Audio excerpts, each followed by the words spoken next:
Eita, que vem polêmica por aí! Você quer fogo no parquinho? Então, bora falar sobre a estética na dança e suas implicações. Roda aí, vídeo. E aí, meu povo bailarinístico, como vão vocês? Eu sou Tamires Reis, personal trainer de bailarinos, e sejam muito bem-vindos a mais um vídeo polêmico.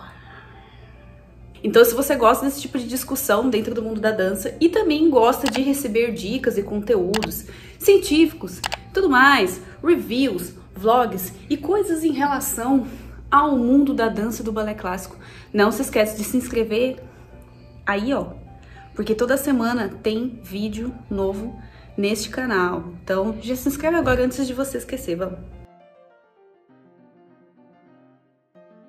Seguinte, viralizou por aí, há umas boas semanas atrás, a situação de dois bailarinos. Inclusive, viralizou próximo, o que deixou esse vídeo muito mais interessante. Seguinte, a primeira foi de um bailarino da Anitta, que ele fez um post lá nos ensaios da Anitta, lá em fevereiro, dando um relato de que ele finalmente teve a coragem de ir pro palco sem camisa. E aí, no relato, ele conta que ele sempre sofreu essa pressão, né, por achar que o talento dele tá totalmente ligado ao físico. Alguém conhece essa história? Porque eu conheço bem essa história. E a segunda situação foi meio que o oposto, digamos assim. Porque também viralizou uma super produção, né, de uma companhia, da onde que é? De Fortaleza, que eles fizeram uma releitura simplesmente maravilhosa, perfeita, indiscutível, maravilhosa do clipe de Abracadabra da Lady Gaga, que inclusive eu fiz um react do ensaio deles e falando sobre as partes de dança aí que você pode ver aqui, que eu vou deixar marcado. Só que o que aconteceu? Essa produção do Abracadabra, ela recebeu vários hates. Foi uma coisa ridícula, né? E aí eu te pergunto, o físico é realmente mais importante do que a arte, do que o talento, do que o aspecto técnico? Já comenta aí. E esse é um assunto bem complicado, porque é um assunto que, inclusive, eu tenho local de fala. Porque quando eu tinha 18 anos, eu me via assim. E eu achava que eu tava imensa. Gente, juro pra vocês, eu achava que eu tava imensa e eu busquei emagrecer, eu fui nutricionista emagrecer e eu fazia 392 aulas por dia e eu comia pouco e eu falava não, porque minhas coxas estão muito grossas, não, porque eu preciso emagrecer, porque eu preciso entrar no Titi. Além disso, eu compartilhei lá no TikTok, na rede outra lá, a minha opinião sobre os participantes do Prix de Lausanne desse ano, de 2025, que eu achei que eles estavam realmente muito magros. E, gente, eu fui praticamente cancelada, porque todo mundo dizia, ai, na dança é assim mesmo, tem que ser muito magro, porque como que você vai fazer um padedê, pipipi. E, de certa forma, eu entendo que alguns corpos que dançam, principalmente balé clássico, né, em algumas companhias tradicionais, algumas, não todas, os corpos são realmente muito magros. Magros, assim, nível anoréxicos. E eu não sou muito fã desse tipo de comportamento, não. Mas enfim, né? Existem vários tipos de companhia por aí. Mas o que eu queria dizer pra vocês, que é o que eu venho falando bastante nesse canal nos últimos tempos, é que a dança não é só isso. As pessoas começam a fazer balé, elas começam... A primeira coisa que elas pensam, Ana Botafogo. Beleza, tá no nosso imaginário. Aí a pessoa vai começando a conhecer a dança, aí coloca Bolshoi, vai falar, uau, Bolshoi. Aí conhece uma Zakharova, aí conhece uma Maria Khoreva e vai conhecendo esses aspectos que são assim, ó. E aí fala, o balé é isso. O balé é só isso. Então eu preciso ser magra, ter colão de pé, preciso ter o arabesque aqui e preciso ser exatamente desse tipo. Mas a dança não é só isso, gente. O mundo da dança não é só o Ópera de Paris, o Bolshoi, o Royal, o ABT. Existem muitas outras companhias que aceitam outros corpos, né? Sejam eles com coxa mais grossa, com bunda mais alta, mais baixa, né? Então, assim, não é só isso. Porque, se fosse pra gente problematizar uma coisa aqui, né? Vou militar, sim. A maioria dessas companhias que eu citei, a porcentagem de bailarinos negros é muito inferior. Então, existe aí também um probleminha social, né, de minorias que não são muito bem aceitas. E, por exemplo, eu não conheço nenhuma companhia, e eu realmente não conheço, que conhecer pode comentar aí, nenhuma companhia que tem bailarina trans. E eu conheço bailarinas trans que não estão em companhias profissionais, mas que são igualmente boas para entrar em companhias profissionais. Então, e aí? Mas o que eu quero dizer é que quando a gente entra nessa questão, né, quando a gente vê um PRI que fomenta esse tipo de padrão, que eles dizem que representa o mundo da dança, mas não representa o mundo da dança, representa uma parcela minúscula, porque a gente tem que levar em consideração que não é todo mundo que quer dançar profissionalmente, não é todo mundo que quer entrar em companhia clássica, né? Tem gente que gosta de fazer por hobby, tem gente que prefere outros tipos de companhia, então não. Aliás, foi o que eu acabei de falar, o Prix de Lausanne não tem bailarinos negros, então também não representa a comunidade negra.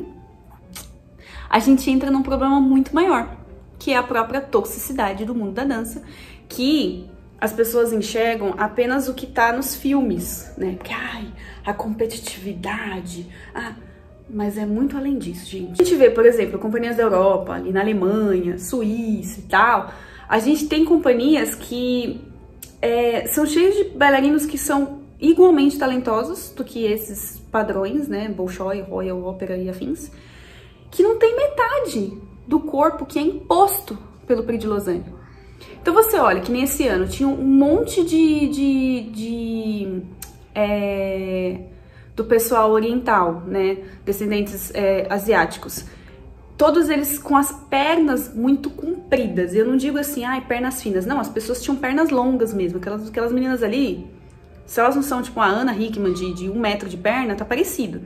Elas estavam muito magras, elas estavam, enfim, são coisas que não representa, não é isso, sabe? Tá longe de ser, a gente não tem só bailarina asiática hoje em dia, galera. Tanto é que eu tenho um exemplo que, olha, o universo falou assim, vamos trazer esse assunto à tona e eu vou trazer todos os argumentos possíveis. Então a gente teve o primeiro vídeo que eu falei lá do bailarino da Anitta, o vídeo da Companhia de Fortaleza e o IAGP, ele publicou esses dias o vídeo de uma menina linda. Linda, linda, linda. O nome dela é Paris Svigo, não sei se é assim que fala. Que ela ganhou um dos segundos lugares, né? Não lembro qual foi a cidade que ela competiu. E, gente, se você vê ela dançando, eu vou ver se eu consigo colocar um trechozinho dela dançando aqui. Ela está completamente longe dos padrões do Prix de Lausanne. Completamente longe. Ela com certeza deve ter tentado mandar inscrição e não passou. Porque quando você olha lá no vídeo, e assim, no vídeo, ela parece ser um pouco mais, eu não diria nem gordinha, porque assim, ela não é gorda. Não é, simplesmente não é. Mas ela parece estar um pouco fora dos padrões. Só que isso não tira a beleza técnica dela, não tira a qualidade dela, não tira a expressividade dela. E é muito interessante olhar nos comentários da postagem, o pessoal falando, nossa, que artista, nossa, como ela representa bem, nossa, que não sei o que, não sei o que. E claro que sempre tem aqueles pateta que comenta, ai, mas ela tá fora do padrão, ai, porque ela tá gorda, ai, que isso. E o que eu quero dizer com isso? Quando você olha no Instagram dela, gente, ela é um palito. Ela é um palito. Ela é bem magra. Ou seja, às vezes quando a gente vai para uma competição, o próprio titi, ele engorda. A televisão engorda. Uma vez eu encontrei Sabrina Sato ao vivo. Gente, parece que ela vai quebrar de tão magra que ela é. Então assim, quando as pessoas falam assim, ai, você tá gorda, você tá fora do padrão, você tá... Pode ser roupa, pode ser você tá assistindo na internet. Só que é isso que tem que validar o bailarino? Isso que é a estética da dança? Então assim, o Prix, essas competições aí, elas não são o fim da linha, sabe? Não é porque você não entrou no IAGP, não é porque você não foi no Prix de Lausanne, não é porque você não ganhou o Festival de Joinville que você é menos bailarina. Não é isso, sabe?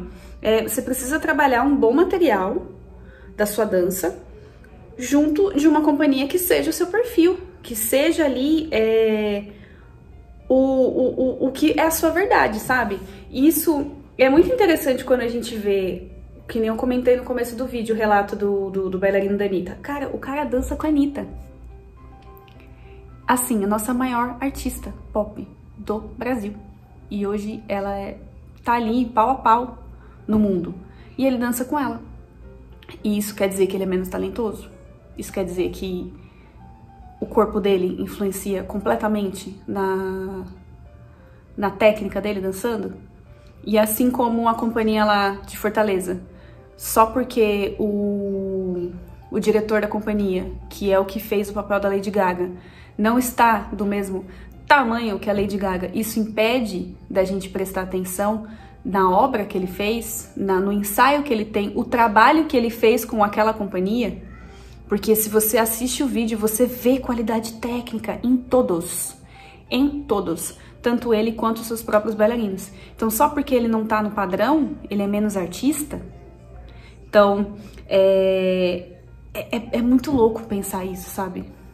Porque a gente perde tanta gente, porque as pessoas não têm ciência das oportunidades que elas podem oferecer. E, inclusive, eu queria dar uma dica pra vocês, porque assim, eu tô falando sobre o quanto vocês podem buscar alternativas de companhias, enfim, grupos de dança que estejam ali no mesmo nível técnico e que não se preocupam com a parte de estética, né? E eu queria então apresentar para vocês uma agência chamada Dance Connections, que é da minha amiga Giovanna Lamboglia, ela que mora em Londres, e é uma agência que faz isso. Vocês fazem uma reunião com ela fica sabendo quais são os seus objetivos e tudo mais, qual que é a sua parte técnica. Ela te ajuda a montar um currículo e ela te ajuda a montar um material para enviar para companhias que estejam próximos do que você quer e do que a companhia deseja também. E tem dado muito certo, porque ela já levou grandes bailarinos aqui do Brasil para fora, porque ela simplesmente selecionou o conteúdo que vai favorecer aquele bailarino para aquela companhia. E que não necessariamente vai ser Royal, Opera, Bolshoi, etc.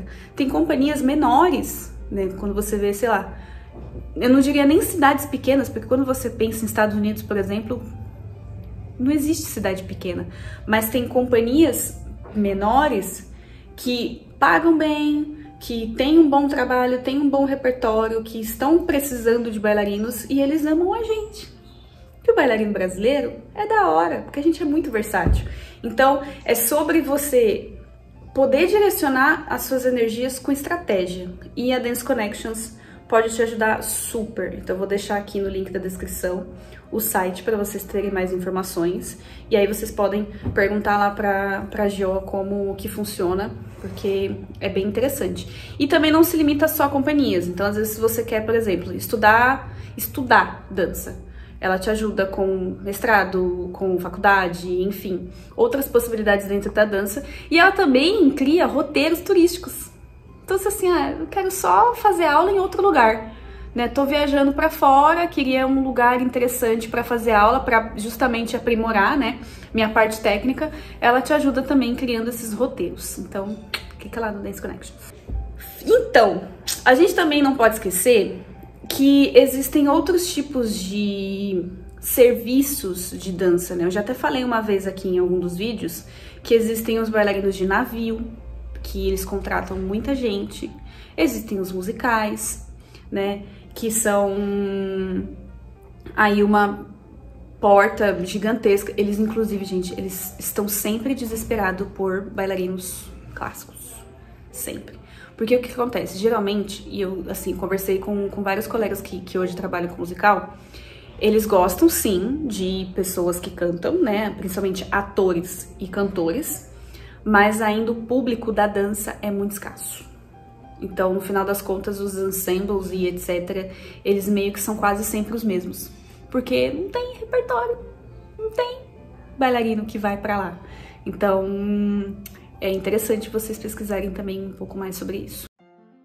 E aí, quando a gente volta para os comentários lá da companhia, que o nome da companhia é CIA 085, que as pessoas praticam gordofobia de maneira descarada, é que eu percebo que o próprio mundo da dança também se boicota, sabe? Porque as pessoas, elas... Pode ser que muita gente não fala, mas tem muita gente que pensa. E às vezes o pensar, sabe? E às vezes eu, infelizmente, eu ainda me pego pensando em algumas coisas, assim, do tipo, tá assistindo uma menina e aí fala, nossa, o pé dela não esticou, sabe? Nossa, esse titi tá assim. Isso é bem triste, porque isso mostra o quanto que a gente tem uma toxicidade enraizada no nosso cerne, que a gente precisa arrancar o quanto antes. E aí, quando chega alguém que quer desbancar isso, ao invés da dança acolher, o pessoal da dança finge que não existe, sabe? Começa a falar, a não querer, tipo, que queime o filme. Porque assim, a dança é um ovo. E aí as pessoas falam assim, não, eu não vou defender aquela pessoa, porque vai que eu preciso de uma oportunidade. E aí o bailarino é muito medroso nesse sentido. A gente não se abraça pra buscar essas causas, porque a gente sempre tá com medo de perder o nosso espaço. Só que quanto mais a gente fica fomentando esse tipo de coisa, mais de fato a dança vai continuar sendo essa toxicidade que é, né? Então, se você vê alguma situação gordofóbica, alguma situação preconceituosa, não tenha medo de falar, sabe? Não tenha medo de ser cancelado. E se for o caso, expõe na internet mesmo, porque aí a gente abraça a causa com vocês. Porque a gente já perdeu tanto talento, gente, por conta dessas coisas. A gente já ouviu tanta coisa de tanto professor, de tanto grande mestre, reconceituadíssimo, que acabou, não precisa mais. A gente vê ainda algumas companhias fazerem blackface e ainda falar assim, ai, nossa, não sabia. Como que não sabia, gente, que isso é racismo escancarado? A gente precisa ter uma companhia inteira composta por negros para mostrar o quanto que temos bailarinos negros talentosos, sendo que todos esses bailarinos poderiam estar em grandes companhias. Vocês entendem a sutileza disso? O quanto que isso é bizarro? E aí, o que acontece? Quando eu faço esse tipo de comentário, tem sempre algum bailarino que fala assim, ai, mas essa aí não ama dança, porque a dança supera qualquer coisa. Uma vez eu vi uma matéria, acho que não lembro se foi na BBC, que falava que os bailarinos, enfim, criticava o tipo de treinamento dos bailarinos, que era muito lesivo e tudo mais, tudo aquilo que eu sempre falo aqui. E aí tinham bailarinas nos comentários dizendo, ah, vocês estão falando coisa que vocês não sabem, a dança é assim mesmo. O que mata é a dança é assim mesmo, porque a dança era assim lá na época do Rei Sol. Hoje em dia não precisa mais, gente, não precisa mais, e a gente não precisa e não deve ser mais assim. Então, quando você pega um bailarino talentosíssimo da Anitta, que se sente mal de tirar a camisa, que acha que isso foi tipo uma grande vitória, ele não deveria nem ter feito esse relato, ele deveria simplesmente mostrar a arte dele, não ficar com medo do julgamento das pessoas por conta do corpo dele. Quando a gente vê o pessoal da Companhia 85 dançando e fazendo uma releitura do clipe da Lady Gaga, que foi muito bem produzido, e eles conseguiram fazer na mesma excelência, a gente não tem que olhar o quanto que o diretor é gordo. A gente tem que olhar o quanto que existe uma companhia no Brasil, no Nordeste, porque muita gente, inclusive, reclama que o Nordeste não tem oportunidades dentro da dança, e aí a Companhia 85 mostra que ainda temos que caminhar, mas alguma coisa está sendo feita. E aí as pessoas ficam preocupadas com o cara sendo gordo. Percebe o quanto isso é triste? Então, começa a refletir se você não tá num relacionamento abusivo com a dança. Porque às vezes a gente tá.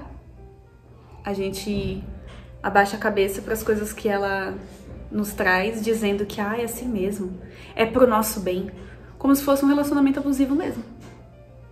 Então, A gente ama tanto a dança, mas a gente não apanha dela. Não é mesmo? O que vocês acharam dessa reflexão? Ficou até um clima, né? Mas é pra isso mesmo, pra vocês refletirem, pra vocês pensarem o que vocês querem fazer da vida de vocês. Como que vocês querem ser vistos dançando? Vocês querem ser vistos pelo físico ou vocês querem ser vistos pelo talento de vocês? Então, se vocês gostam desse tipo de conteúdo, não se esqueça de se inscrever, porque babado, né, gente? Falei que ia ser polêmica, falei que ia ser polêmico. Mas trago sempre polêmicas aqui nesse vídeo, mas também trago muita informação, assuntos mais leves, reviews, vlogs, dicas para você melhorar sua performance, para você dançar melhor. Então eu vejo vocês na semana que vem com mais um vídeo e até lá!